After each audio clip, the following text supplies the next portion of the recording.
one that Red chooses. His skills were even great enough to earn him a spot as the Pokemon champion for all of like 10 minutes before Red walks in and swiftly dethrones him. After that, he ended up taking up the mantle as the gym leader for the Viridian City Gym, after its previous leader, Giovanni, disappeared. You know, this is the second gym leader I'm covering for this series, and he works at the exact same gym as the first one I did. Huh. Well, enough about Blue himself. I'm sure you're all anticipating what free Pokemon I've chosen to give him, and he's certainly not sparse with options. Well, I've decided to do something a little different from Blue, and I know that some of you guys may not be very partial to this idea, but I've come to the conclusion that Blue would be best suited as an Echo Fighter for Red, and the Pokemon I've chosen to give him would be the Seed Pokemon Bulbasaur, the pre-evolution to Ivysaur, the Flame Pokemon Charmeleon, the pre-evolution to Charizard, and the Shellfish Pokemon Blastoise, Squirtle's final evolution. So, hear me out on this one, as it actually does make perfect sense both thematically and in context. Remember, Red and Blue started their journey at the exact same time. They both faced the same exact challenges, albeit with some minor differences in how they raised their Pokemon, and they both ended up becoming Pokemon Masters. And while Red proved himself superior in the end, it would be a mistake to say that Blue is a pushover by any means. I do still think that his skills do in fact rival Red's, so Blue being his Echo only makes sense. As for the Pokemon that I've chosen for Blue, do you notice anything in particular?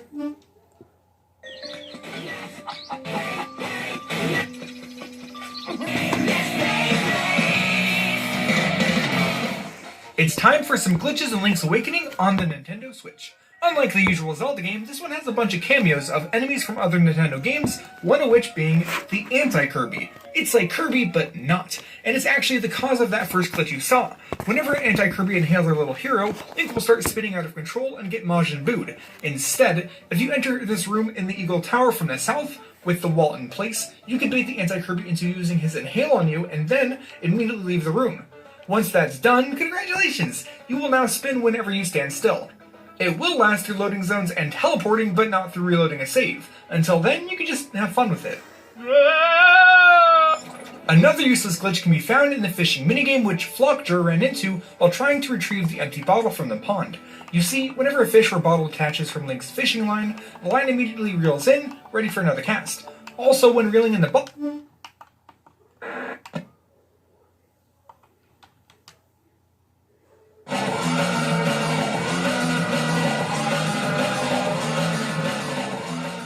good old mini Next up is Piano, a track that was used in the Undertale demo after killing Toriel, but it goes unused in the full release.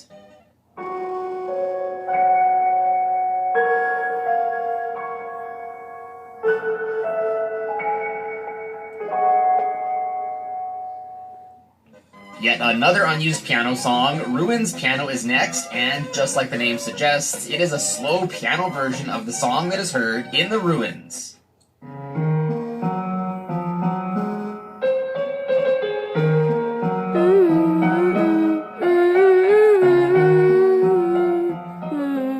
Next is a track simply known as Star.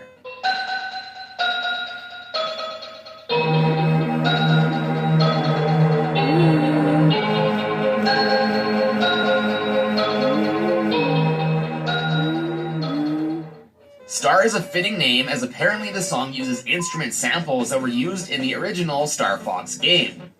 According to Toby Fox, this haunting melody was intended to be used in the fight against Magic, when his magic orbs turn into hearts. Undertale's start menu music changes as you befriend more characters in the game. However, only 6 of the 7 total songs are actually used. How much time Here you is got menu 5, which is normally unheard.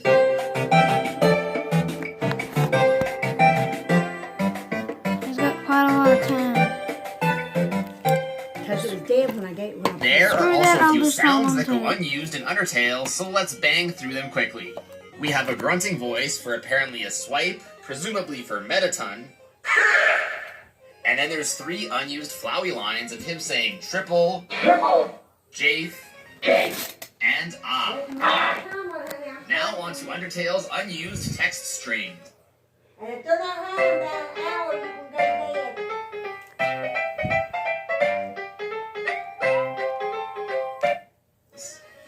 Next up, we have several error messages. These include error, error, see you later, arousing error, wowie, nice error, flagrant error, error, pepibs, I'm a goofy goober, yeah, this error message. If you are reading this, I messed up somehow. This is an error message, really? And then my favorite, an entire error handler monologue meant for Sans. He would have said, I'll be honest, I have no idea what happened for you to get here.